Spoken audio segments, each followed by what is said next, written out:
What a beautiful life I'm in. All that I've got is all that I need. I got you, baby, you got me. What more could I ask for? Beautiful life. Beautiful life. We got Beautiful life. I got What a beautiful life. beautiful life. Listen, I woke up this morning, y'all. The sun was shining oh so brightly. I thought about how good this life is. Back in the day, it wasn't always like this. I think about the things we done been through. I think about the place that I come from. It wasn't always easy, so every day I'm thanking God for the beautiful people everywhere I go. I just need to see your smiling faces at my show. And when you're feeling real love from the family, every day is a gift, y'all, that's all I need. What a beautiful life I'm in. All that I've got is all that I need. I got you, baby, you got me. What more could I ask for? Beautiful life. Beautiful life. We got Beautiful life. I got What a beautiful life. beautiful life. Happiness, you know, it feels real good, y'all. For us to get it, then we gotta work hard, y'all. Every day.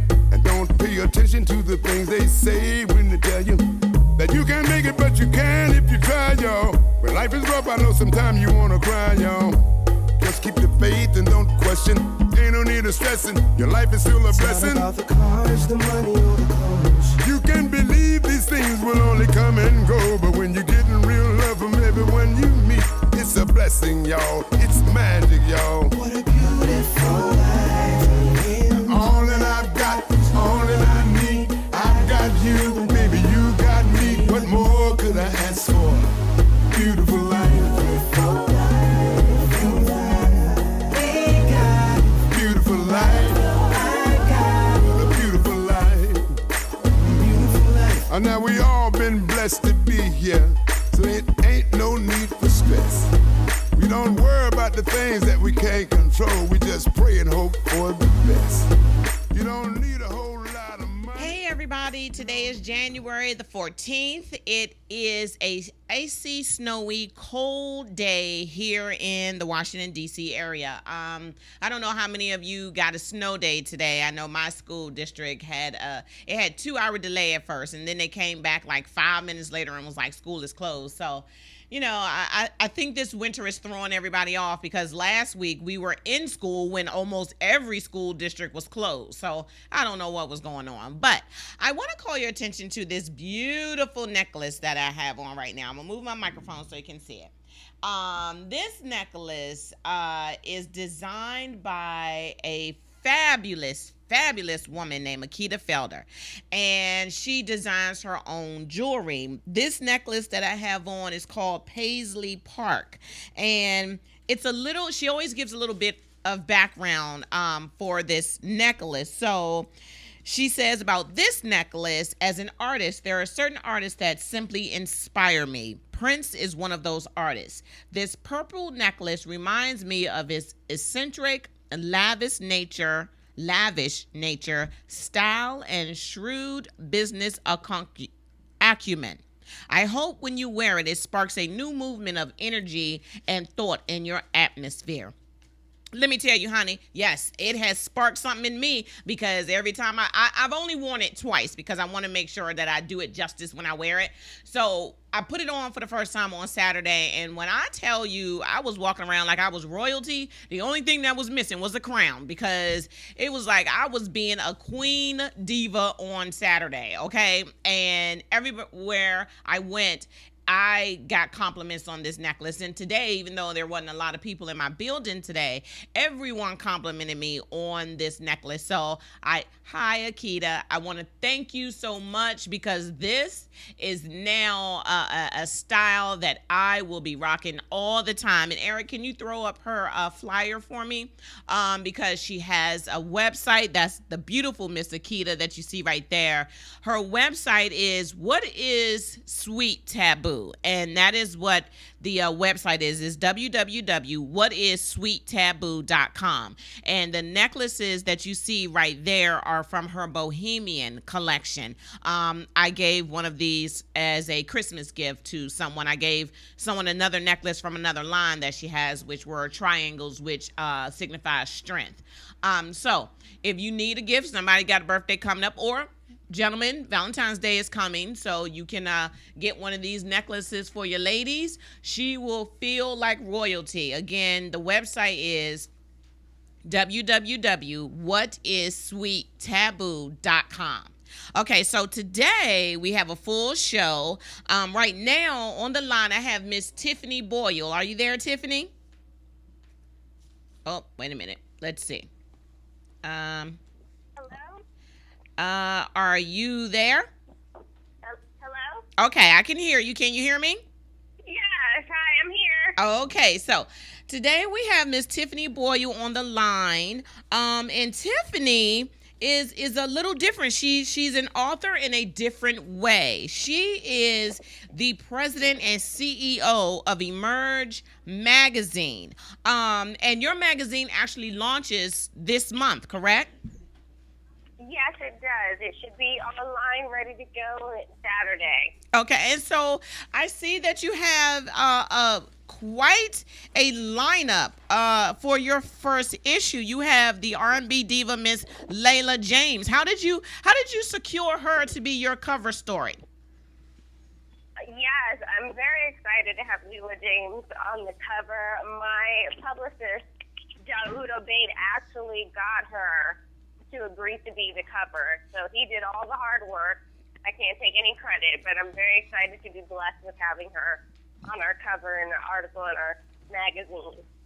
And so, what made you want to bring out a online magazine? Did you feel that there was a need for it, or because this is not like your typical magazine? Tell us a little bit about it.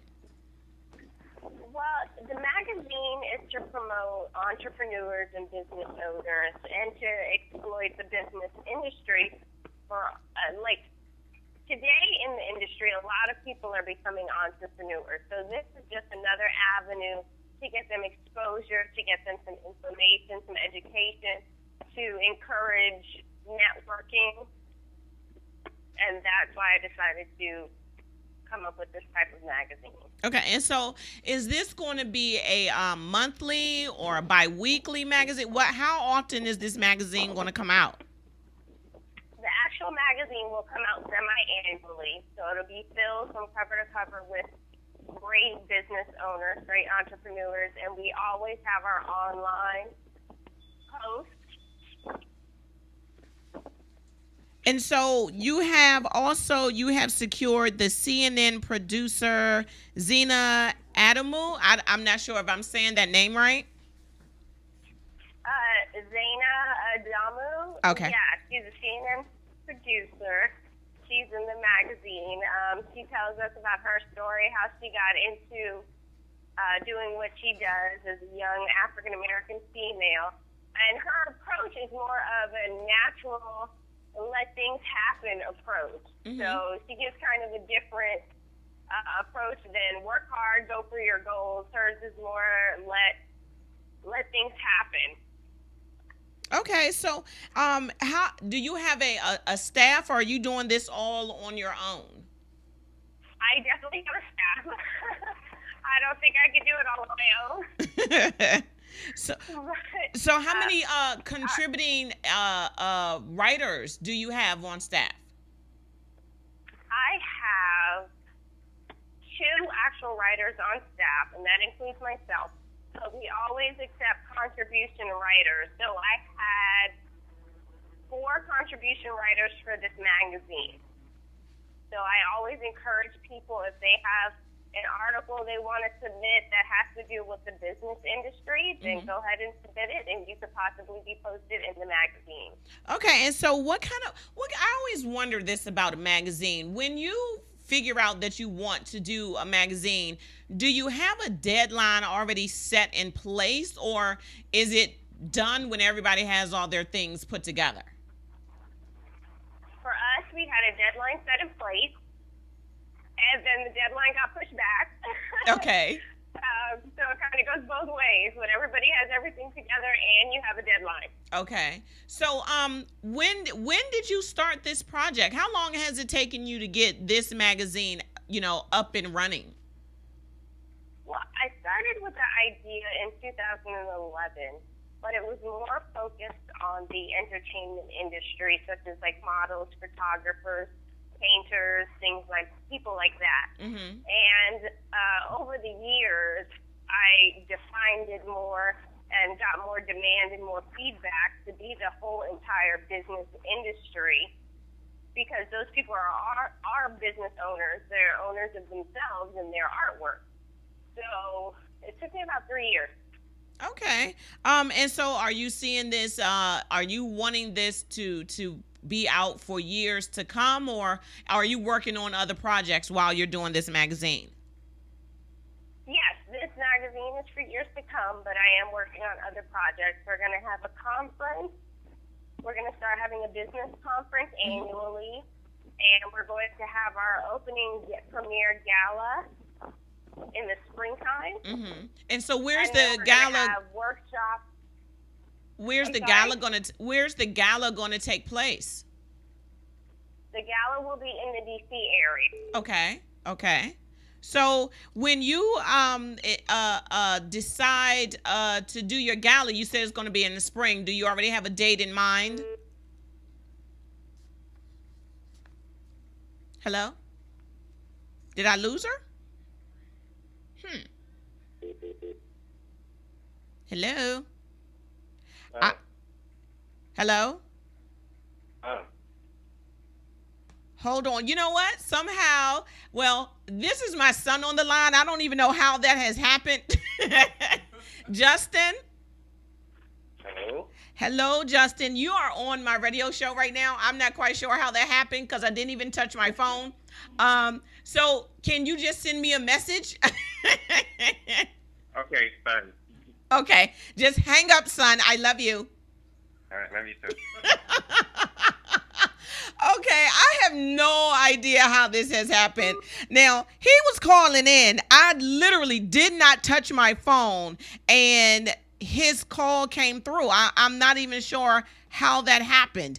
Let me try to see, don't you love technology? And this time it wasn't even me, because if it was me, I would be like, I'm not quite sure what I did, but I didn't even touch the phone. See how these phones do now? I mean, I was at an author dinner last night, and that's what they were talking about. They were talking about how technology is, so out of, it does everything that you don't want it to do. So I'm not sure if Tiffany can hear me right now, because I know she was out, but if she can call me back at some point. But I'm not quite sure what my son wanted, because it's my other son's birthday today, so I'm thinking that he was probably calling to see if my other son was with me, and but you never know. See, this is what happens with live television, people. It's not like CNN and we can cut to a commercial. I guess we could cut to a commercial if I had another commercial to go to, but we don't have another commercial. So anyway, I'm just gonna keep the show moving.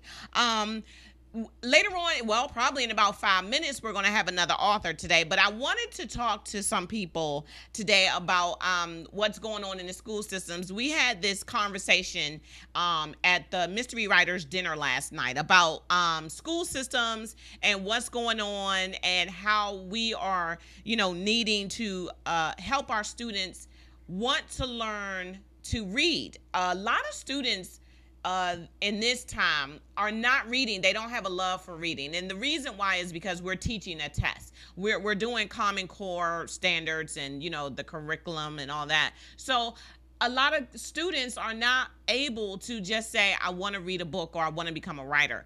The reason why I wanted to have Tiffany on the show is because she has branched out into doing something different, that she didn't write a novel. She decided she wanted to be in the business industry. And so she's gathering a lot of writers, as you heard, 10, for her magazine. Now, her magazine is called Emerge, the magazine, based right here in the Washington, D.C. area. So as you heard, her information will be up on my site later today, so that if you want to be a contributor to her magazine, she says she does accept submissions as long as it has something to do with the business industry, or if you're an entrepreneur. And just like Akita is an entrepreneur, she's based right out of the Silver Spring area. She lives in Silver Spring.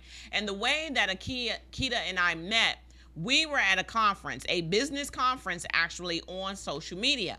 And she came in and I was sitting there, and we literally hit it off like immediately. She had this gorgeous necklace on. That's how we started up a conversation. I had on my shoes, of course. And so we were just, she was like, this how we gonna start this relationship? We just gonna start this relationship with you wearing those shoes like that? Which I felt was very funny, because it was like, that's odd. Instead of saying hello, she was like, we're going to start off a relationship with these shoes. And since then, we have become fast friends. And so it's easy for me, if you are, in my circle, to become very friendly with you. I am not one that makes friends, very easily. Most people think, oh my God, I see you on a computer every week and you're funny and hysterical. Thank you. But no, that doesn't come easy for me. I'm naturally shy by nature. And it's so funny. I actually remembered how that my shyness came to be, because whenever we would go out, and most of y'all can attest if you had, older parents, we would go out, me and my sister would go out with my mom, and she would always say, now go in there and sit down, don't say nothing, don't get up. And so that's what we would do. We would go, we would have a seat, we wouldn't talk to anybody, we sit and we talk to each other. So if I go somewhere with you, my natural tendency is to sit and talk with you only. And it is only until I feel comfortable that I do get up and move around and move about the room. But other than that, I am, just sitting there and really not paying attention to anybody or anything going on in the room. So what I'm going to do is I'm going to try to call Tiffany back real quick, because I want to just get the rest of her information. So what, I have to do it old school style, because I'm really not able to do this, technologically the right way. So hopefully you can't really hear all this going on. Hopefully she can hear. And isn't this funny? Okay, so hello. Oh, wait a minute. I guess I got to plug her back in, right? So is this Tiffany again? Yes, I apologize for that. Oh, okay. Oh, so did you lose the call? Yes. Oh, you know what? You know what is so funny? What was funny was when your call dropped, my son was calling in, so he ended up being on the show with us for like a couple of minutes. So, oh, okay. So what I wanted to get was, do you already have a date in mind for your gala here in DC? And is it going to be open for the public? And are you selling tickets? Yes, we will be selling tickets, and part of the proceeds from what we make from the tickets will go to one of the nonprofits that's listed in our magazine. It will be open to the public. We encourage all business owners and entrepreneurs to come, because it'll be a great place to network and to have fun. Okay, so do you have a date in mind? It'll be either April or May. Okay. More information will be out in February. That's when ticket sales will happen.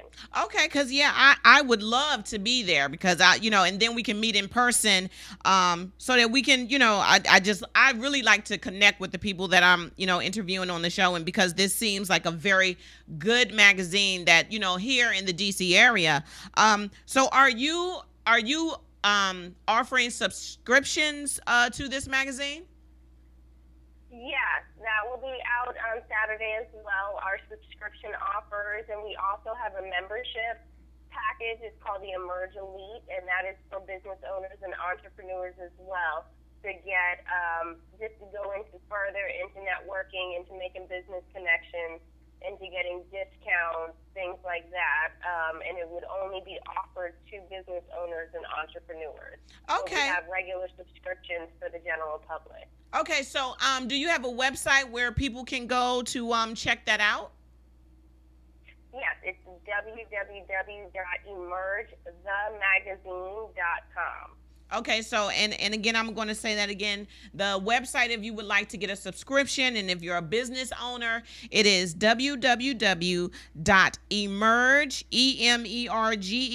themagazine.com. So are you on? Is the magazine on Facebook? Yes, at Emerge Mag 1. Okay, so it would be on www. I want all my viewers to go now. www.facebook/emerge Mag, MAG, the number 1. Emerge Mag, the number 1, not the words, the number 1, the number 1. And so I want to thank you. I was trying to call you back, and then it was just not working out for me because I can't do two things at one time. So if you get a really long message on your voicemail, it's just me because I couldn't figure out how to hang up and reconnect. So it hung up on its own. I'm sure you can just delete it because I had no clue as to what I was doing. And when you get ready to have your gala, please give me a call back so I can put that information out on my show, so we can hopefully get some more support for your magazine. And I look forward to meeting you hopefully in the spring. Great, yes, I look forward to meeting you as well. Good. So you have a good rest of the chilly day here in D.C. because it is crazy, ridiculous cold out there today. I'm actually in Florida right now, so in southern Florida. No one likes to show off, Tiffany. No one likes to show off. So you enjoy I'll be there tomorrow. All right. So you enjoy the rest of your day. All right, thank you. You too. Thank you for having me on the show. You're very welcome. Bye-bye. Bye. Okay, so as you heard, that was Tiffany Boyle, and she is the CEO president of Emerge, the magazine. And if you would like to get a subscription to her magazine, you will go to www.emergethemagazine.com. So and she will be having a gala in the spring, and when those tickets come available, I'll let you know. And right now, I think that this is my other guest calling in because he called in like 2 seconds ago, and I couldn't figure out how to do both. And Mike, I told you I was technologically challenged, so that's why you had to call back. I knew that was going to happen. So this is author Mike Warren. Are you here with me, Mike? Hey, Sandra, how you doing today? I am doing, hey, look, I'm sitting in the studio nice and warm, so I'm doing pretty good right now. So how are you doing? I'm doing well. I've been waiting to speak to you, Miss B. Swangin. I know, right? I first saw Mike on another show that comes on Wednesday nights with Kay Lowry Moore, Conversations and Confessions. And it like I had called in. I was the viewer that called in on the show, and it was like, wow, I got to have him on on my show as well because, hey, my show name is B. Swangin. Why? How could I not have you on there, right? So Mike, I'm sorry I couldn't be there in person, though. Well, you know what? And today, with the weather being what it is just crazy, ridiculous. For me, it was good that my school system was open so that I could be closer, so that I didn't have to worry about driving, and because down in Charles County it was a little bit worse than it was here. So I made it here on time. Now when I know people see this bottle sitting here. I'm not drinking beer, people. This is a fruit punch from next door from Mama Chewy's. Is okay. So that's the people next door. They have great food. They're Mexican, right? Mexican food. Great food. And so this is I guess it's a Mexican soda. It's fruit punch, Harriados or something like that. But it's pretty good. So I know people. Yeah. Normally people see me drinking wine, but the wine was in the car, but the glass broke because when I took it out, I guess the heat from my car and then coming out, it just cracked. So that wouldn't have been a nice thing. So Mike, I wanted to talk to you because I had this conversation with another author. How different is it writing erotic fiction than it would be from contemporary drama fiction. Let me say that again. What's the difference between erotic fiction? Well, how versus- different is the thought process when you write it? Like, is it different writing erotica versus contemporary fiction? Well, contemporary fiction, I mean, if that includes sex scenes, that would be considered erotic as well. As far as when it comes to eroticism, any writer, worth their weight of salt, has to put themselves in every scene. Mm-hmm. So when I'm writing erotica, well, trust and believe, if it arouses me, I'm hoping that it arouses others, because I'm actually in that scene and I'm actually that character. And so therefore, once I'm finished that scene, chances are I'm finished writing for the night, if you know what I mean. So you're one and done? Is that what you're telling me? You're one and done, Mike?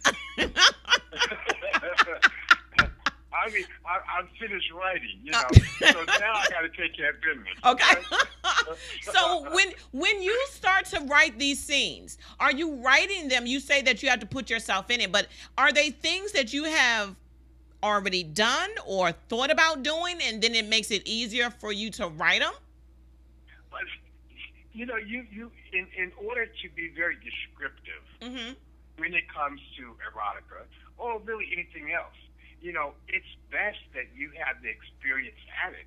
So yes, everything that I've written when it comes to erotica, I've done many times. Oh, so, wow, not just many times, many times, huh, Mike?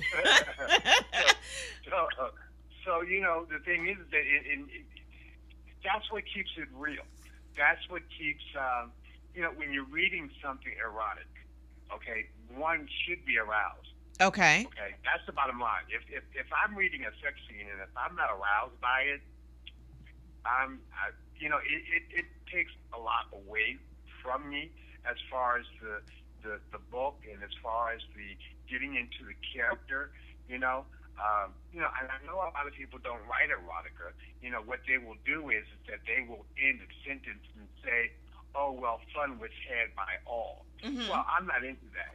Okay. I want to know what you did. Right. Okay. And while you explain to me what you did, I want it to be descriptive and I want to be aroused.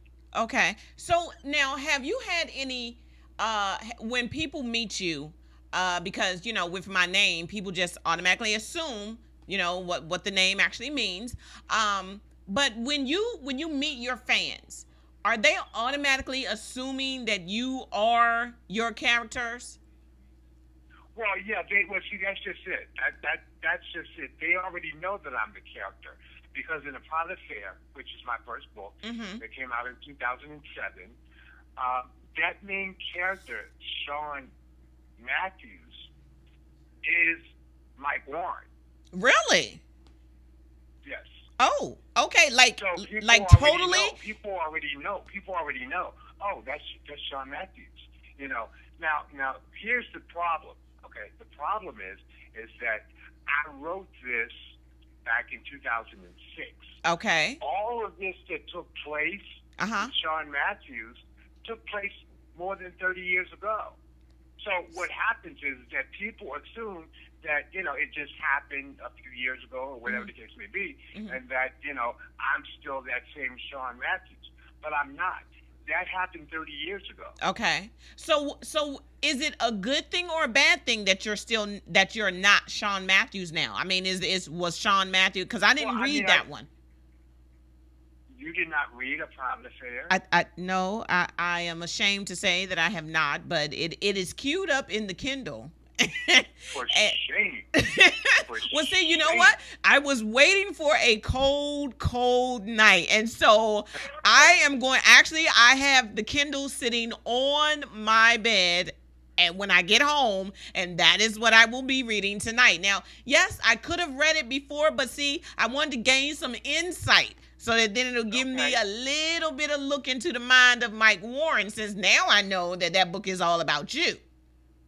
Okay. Well, now, as an author, keep in mind, when you tell an author, I'm going to read your book, Uh-huh. as an author, we're going to check back up on you. Oh. And we're gonna quiz you. And you know what? Because Okay. when I read a book, now here's the one thing I always tell everyone. When I read a book, I immediately put up a when I'm finished, I immediately put up a review, and then I contact the author and let them know, because the review can't be but so long. So I email the author and let them know exactly what I felt about the book. So yeah, you might be getting an email from me tonight, because sometimes I can just read straight through it. I could be an all-nighter. That's all I'm gonna say about that, Mike. I could be an all-nighter. Hey. So you have a total of about what, 8 books? Well, actually, my 8th and 9th book will be out sometime, hopefully in March. Okay. I'm still in the process of writing the last 2. But as far as with the private affairs concerned, there are 5 books in that series. Okay, so I just want people to understand that private affairs book 1, Sweet Swagger is book 2. Okay. Area Star is book 3. Cotton is Everything is book 4. Okay. And Love All of Me is part 5. Oh. Now, part 5 is the finale. Okay. I am done talking about me, or shall I say, Sarah and Matthew. I'm not tired, but I just wanted to bring that to an end, to cover everything, so people who have been following, the series, they feel as though, okay, well, now it's full. I know the answers to all of these, questions that I had. So we're going to move on from there. Okay. So now, when you say you're moving on, is some of the characters following you in the next books, or is this done for that series and you're going to start a new series? Well, I mean, for that series, that's done. Okay. Now, if people really want more, I guess at some point maybe I will, Mm-hmm. in the future. But for right now, I'm concentrating on doing other books. For Mm-hmm. example, I had put out the book, The Cooling You, Okay.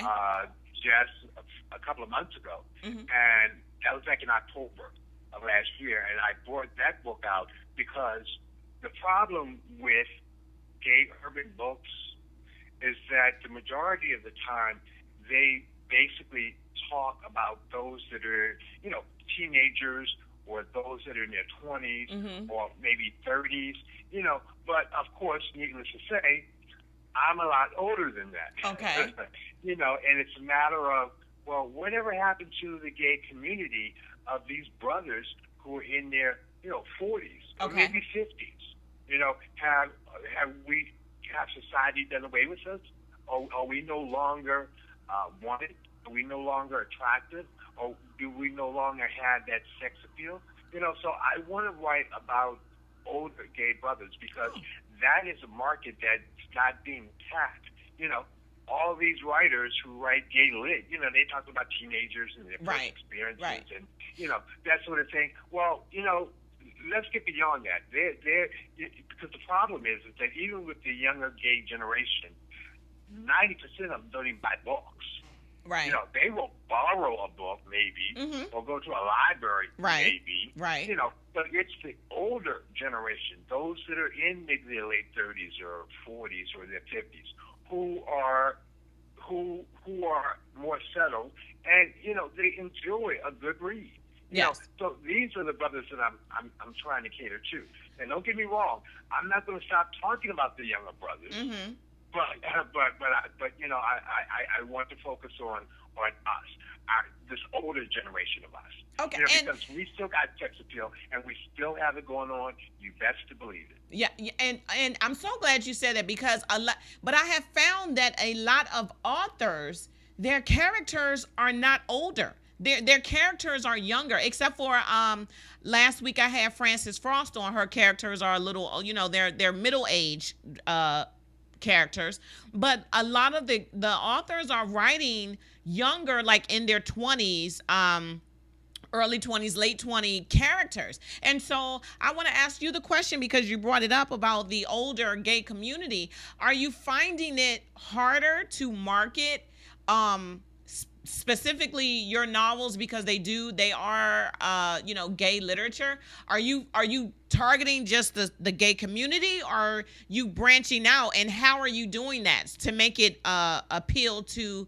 a crossover audience? Well, a crossover audience has never been considered when it comes to straight and gay readers. A crossover market is usually it being urban versus our white counterparts. So it's unusual that you would use that term crossover. But anyway, as far as with my books are concerned, I mean, no, they're just not for the gay community. I mean, that would be ridiculous. I mean, granted, Elin Harris, who was one of the godfathers of gay literature, generally, most of his target audience actually were straight black females. Right. And that's one thing that I did learn from Elin, and that is always, if you write a gay book, always write a strong female character in your book, because the majority of the people that buy your books are heterosexual females. And if they can't identify with anybody in the book, then, it can somewhat be a waste for them. But if they can at least identify with one of the characters who happens to be a heterosexual female, then that will give them the initiative to continue on reading and enjoying your read, and hopefully in the process learn something about the gay lifestyle. Okay, and so when in your novels, is there a message or a lesson to be learned in your writing, or is it just for entertainment?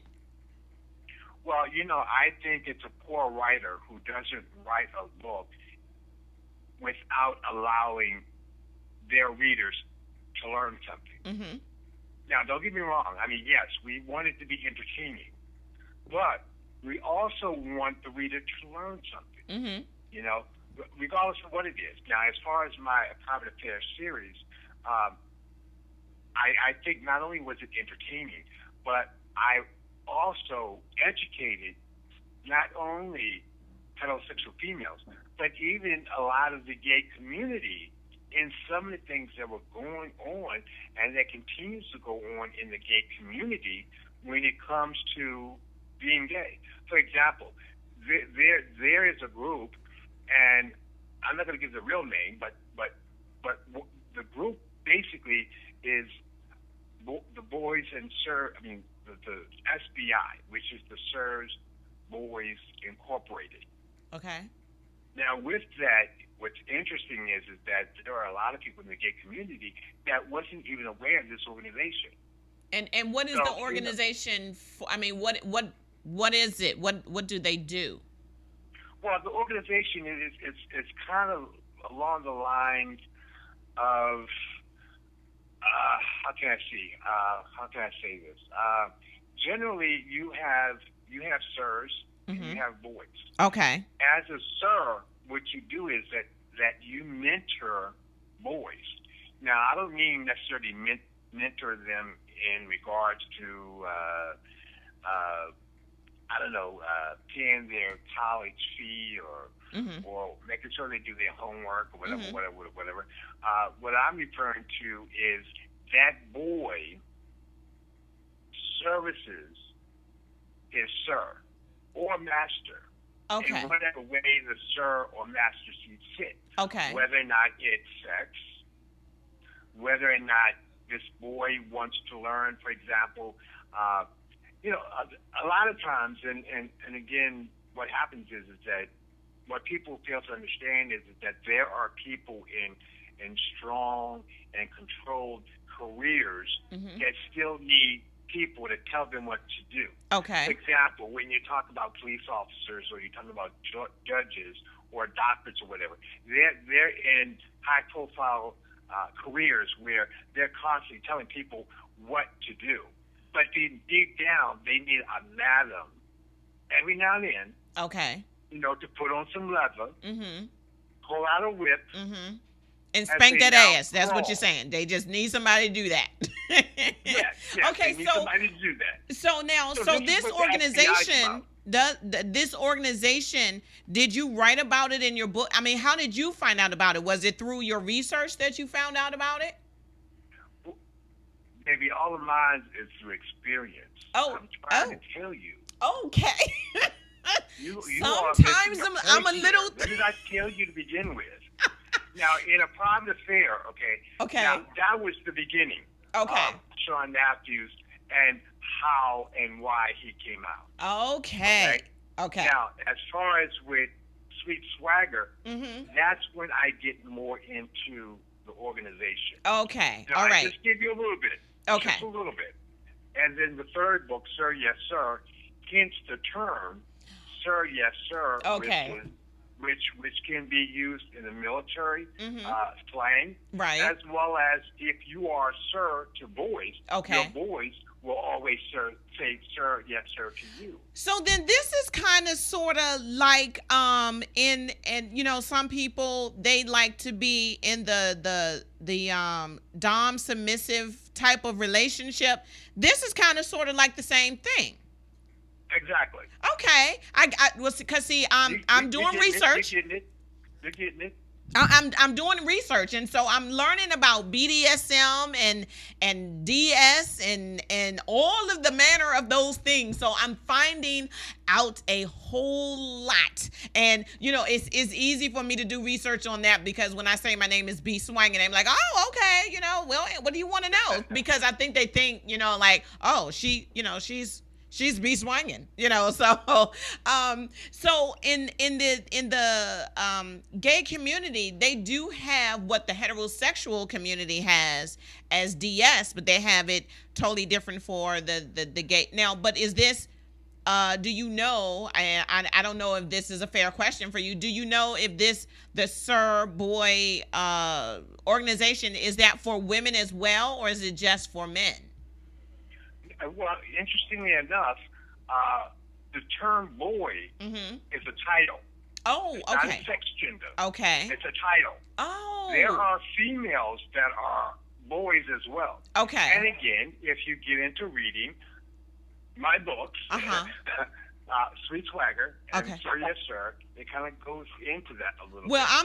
I'm gonna have to read Sweet Swagger and Sir Yes Sir Yes Sir yeah, because I'm gonna need to know about this. I might not need to do any more research. I might just need to call you up and ask you a few questions. Exactly. But see, again, this is where not only a writer writes to entertain, Mhm. but they also write to educate. Now, when you're talking about entertain, Mm-hmm. educate, you also should be able to excite. Mm-hmm. So those are the three E's. Okay. Entertain, Educate. excite. Educate, and excite. Okay. So The three do E's. you keep that in mind as you're writing your novels? You have to hit all three of those? Always. Okay. Always. And if a writer doesn't, Mm-hmm. they're missing the point. Okay. They're missing the point. Now, have you ever, and I always like to ask an author this, have you ever run into someone that read your novels and did not like them? Oh, of course. And I mean, what- definitely. You're always get that. I mean, when you put anything out on the market, everybody is not going to like what you write about. And it took me a while to understand that Mhm. because when A Private Affair came out, Mm-hmm.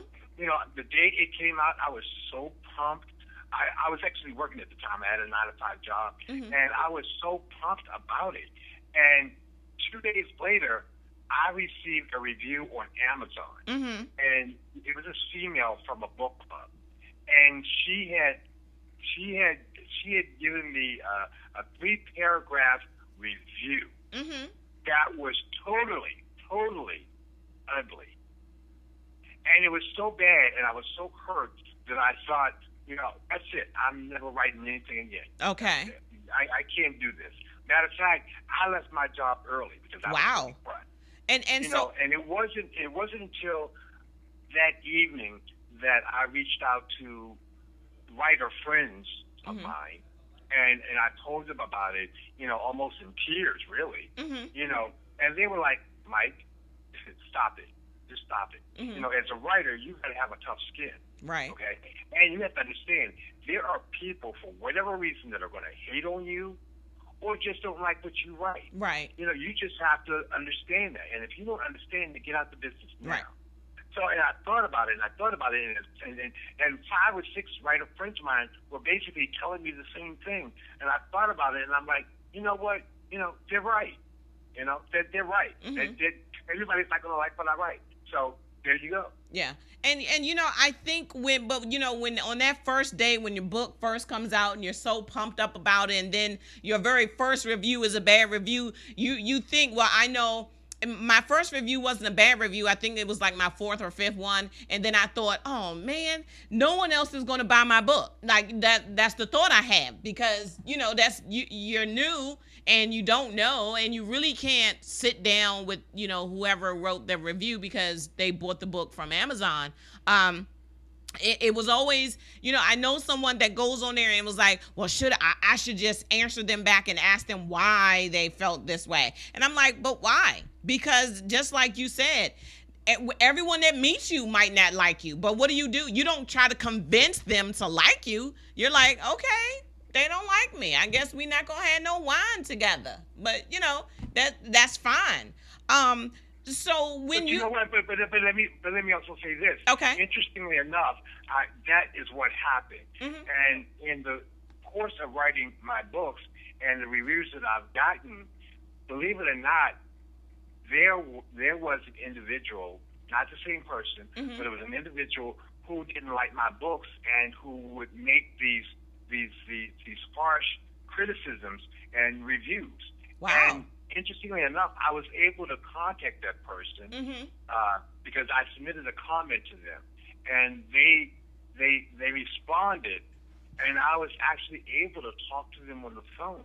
Oh, and, wow. You know, in talking with them and trying to explain to them. Now, not that I had to. Right. I'm not saying that you got to go out and explain what you do, but I could tell that this person was adamant about how they felt, and that's fine, and I can respect that.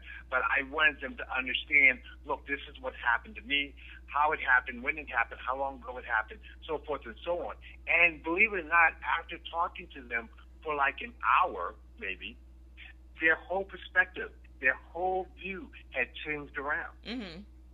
And so it sometimes works. It sometimes works. Not all the time. Right. But, you know, it sometimes works. And, you know, I'm you know, congratulations for doing that. But, you know, I just feel like, you know what, if it wasn't for you, it wasn't for you. But don't, you know, I just don't want them to be that person that always feels the need to post something on my page or post something. You know, if you don't like me, that's fine. My life moves on without you because you're not paying my bills. That one book that you might have bought is not going to pay my bills. I mean, it would have got me this Mommy Chewy soda. That's probably what it would have got me. But that's not going to affect me in the long run. And I do meet people that say, oh, I really didn't like you, but now that I met you, you're pretty cool. And I'm like, well, why didn't you like me? Oh, well, because of your book. Oh, okay. Well, you know, my books aren't for everybody. You know, my books do have sex and it's not erotic. You know, okay, I've done a couple of things in the book, but, you know, most of them I have not. And now I feel bad because I wrote a lot of sexual, you know, scenes in the book, and I didn't do half of them. Now I feel like I need to get those done. There you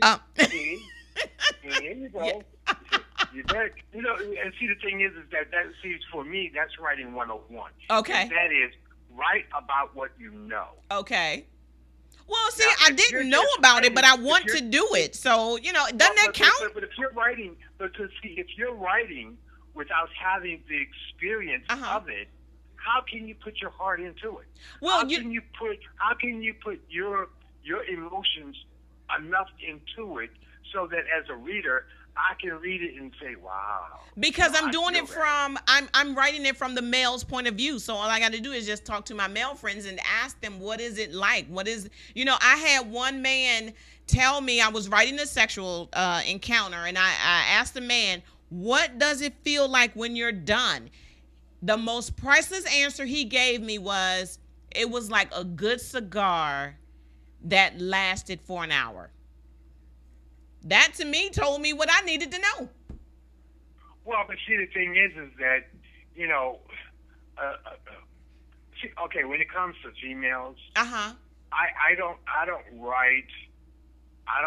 write sexual encounters from a female's point of view. Okay. Because I don't know what they feel. Right. Now, just like you, I can ask other female writers, Mm-hmm. but the problem with that is, I mean, I could get as close to it as I possibly can, Mm-hmm. but, you know, again, we're talking hearsay. Okay.